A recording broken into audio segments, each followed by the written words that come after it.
ako naiiyak kasi sobrang ganda nila. Tapos ba inisip ko, deserve ko ba to? Naiiyak lang ako. Uy, uy! Oy, oy! Kalma, kalma. Okay. Rusty, sit lang, sit lang. Palupit. Sit na, sit na, sit na. Ay, ang gulo, putik. Masikip tayo dito, Rusty. Rusty, mag-hello ka muna sa video. Rusty, mamaya na. Okay. 3, 2, 1, action. Kumakaway na naman Charlene. Welcome sa Nasa Garden at nandito tayo sa aking mga bougainvillea. O, di ba? Kalmahan lang tayo today kahit si Rusty ay medyo galit. So, ikukwento ko lang ang aking plant journey. Simula ako sa plants mula sa aking pagkabata. So, kwento ko lang kasi mamaya makalimutan ko na ikwento sa inyo eh. Bata ako, lumapay yung bahay. Ang daming halaman ni grandma. As in, ang dami. Tapos parang since sa bata ako, tapos siya, retired na nung time na yun. Ando lang ako sa likod niya, titignan ko siya paano alaga ng halaman, tatanggal ng mga patay na edge, yung mga brown. Titignan ko siya, ginugupit niya, tapos paminsan, nakikita ko siyang nagko-compost, like yung mga eggshells, may isa siyang compost area kung saan mga nabubulok na items, doon niya lang niya tinatambak. Actually, yung part ng bahay na yun, ay nandun yung compost bin natin. Sobrang awesome. Parang na-realize ko na, grabe, kung anong ginagawa ni grandma, yun rin yung ginagawa namin hanggang ngayon. Ang daming halaman dati, as in yung lumang bahay, like may mga kamyas, may mga fortune plants, may mga Chinese bamboo, yung parang variegated. Basta kapag nakikita ko, yung mga halaman na yun sa mga plant nursery, parang naalala ko si grandma. Merong bangkito, yung maliit na upuan na ginagamit ni grandma pang garden, nakatabi pa rin. Actually, ginagamit ko siya, tapos habang may ginagawa ko, marupok na siya, nasira, natumba pa nga ako eh. So, nirepair namin, tapos nung trinay ulit namin i-repair. Wala, marupok na talaga yung plastic. Matagal na pinagdaanan niya. I-display namin yung bakito ni grandma dito sa garden para may conversation piece. May time na nung nirenovate tong bahay, so kailangan i-out lahat ng mga gamit sa bahay. Like easy zero, tatanggalin lahat. Nakita ko yung mga naghahakot. Pinaghahakot lang nila yung mga halaman. Pinaghuhugot lang nila, tapos tinatapon nila. Parang ako, stress ako. Tapos naitingnan ko yung itsura ni grandma. Parang, wala, NR lang siya. Tapos parang ako, bakit gano'n? Wala bang ibang way para hindi itapon yung mga halaman na yun.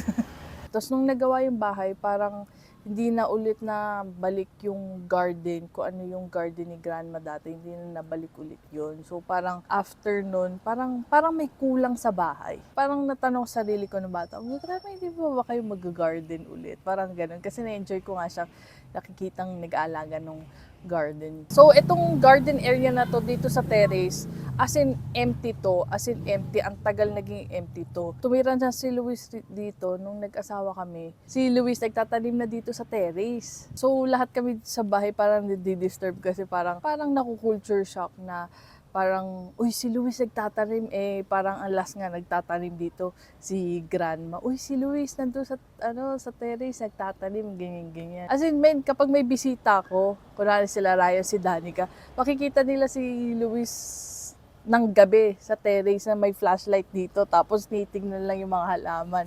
As in, ganun niya yung mga halaman. Uy, thank you, Luis, kasi parang binuhay mo ulit yung garden dito sa bahay. 2017, nag-try ako magtanim ng basil. As in, men, ang daming basil, kaya mo gumawa ng mga 5 kilong pesto, pasta, ganun karaming supply ng basil. Nakapagtanim ako ng basil, as in, nakapag-grow ako ng sobrang dami, pero nagkaroon na invade siya ng aphids. Saka alam ko nag-expire din yung basil, kaya hindi ko na siya na-sustain until now. Parang nagsawa na rin ako. March 2023, pumunta kami sa Cloud Forest. So parang ako nung visit ko yung Cloud Forest ng 2023, parang ako, grabe, ang gaganda ng mga halaman. May chance bang malaman ko yung mga pangalan nito? Pagka-uwi namin Singapore, nakanood ako nung Leafing Around na YouTube. As in, lumabas na lang sa akin. May Leafing Around na episode featuring Pak Chandra. Yun yung amaze na amaze kami ni Luis na sobrang ganda ng garden niya. Tapos yun, nagbili na ako ng mga philodendrons. Kabisado ko yung mga pangalan ng mga iba-ibang philodendron. Kasi syempre kapag bibili ka, ilalagay mo, ay may episode pa nga tayo dito sa Lasa na pinapangalan ko lahat ng mga philodendron bagong bili kong mga philodendron. Tapos, 2023 rin ay nakavisit kami sa Meraki. Nung time na nag-visit kami sa Meraki, hindi naman ako mahilig sa halaman.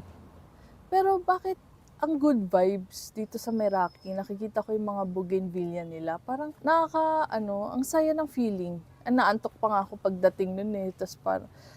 Parang ako, ba't ang saya dito sa Meraki? Titingnan ko yung mga bougainvillea nila. Tapos yun, ay 2024, nagsimula ako mag-collect ng bougainvillea. So 1 year na to. So syempre kapag bibili ka ng bougainvillea, pagdating dito sa bahay, naglalagas na yung mga flowers. After 1 year, syempre tapos na yung tag-ulan, nagbo-bloom na ulit sila. So ngayon ko pala na-appreciate yung ganda ng bougainvillea. Ngayon pa lang. As in ito, ngayon ko lang sila na-appreciate. Ito, ngayon ko lang nakitang ganito pala ito. Ito, basta lahat to, ngayon ko lang na-appreciate. As in, ang ganda pala nila kapag sabay-sabay sila nagbo-bloom. So, yun lang ang aking plant journey. Hindi ko masyado ikakatong video na to. Paminsan kapag nitignan ko itong garden ko, lately kasi, di ba, nagbo-bloom na sila. Parang nisip ko, deserve ko ba to? Ba't ang ganda nila? Sobrang happy ako ngayon sa garden. Ina-appreciate ko lang lahat ng mga flowers na meron dito, lahat ng bloom. I mean, marami na rin akong na deads na halaman kasi syempre nagbabakasyon kami sa Mindanao 4 months, tapos paminsan nakakalimutan mag-delay, ganyan. May mga halaman talagang hindi meant sa'yo. Yes.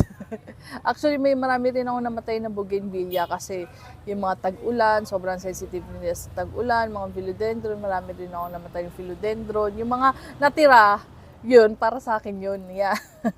Na-appreciate ko sila. So yan, i-appreciate lang natin itong mga blooming na bougainvillea at sana na-appreciate yung aking plant journey.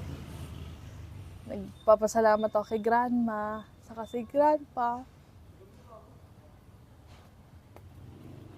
Lagi ako nagtatake ko sa kanila na binigyan kami ng area na ganito na sobrang ganda na bahay. Saka yung experience, pinakita sa akin yung I mean, nakita ko si Grandma na tatanim siya, laking influence. So, ang goal lang namin ngayon, ang parang pinaka-mission ko lang ay mapaganda yung bahay, ayusin yung bahay, linisin yung bahay, saka yun, pagandahin lang yung bahay, yun lang yung mission ko rito. Saka i-share ko lang kung ano yung ganda ng garden. Ang ganda talaga kasi. Ganda talaga ng garden. So, damihan pa natin yung pagtatanim natin. Bili lang tayo bili ng halaman. Trabaho lang na trabaho para may pambili ng halaman. Yun.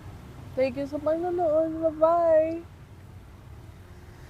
Sana wala nakakita sa akin. Umiiyak.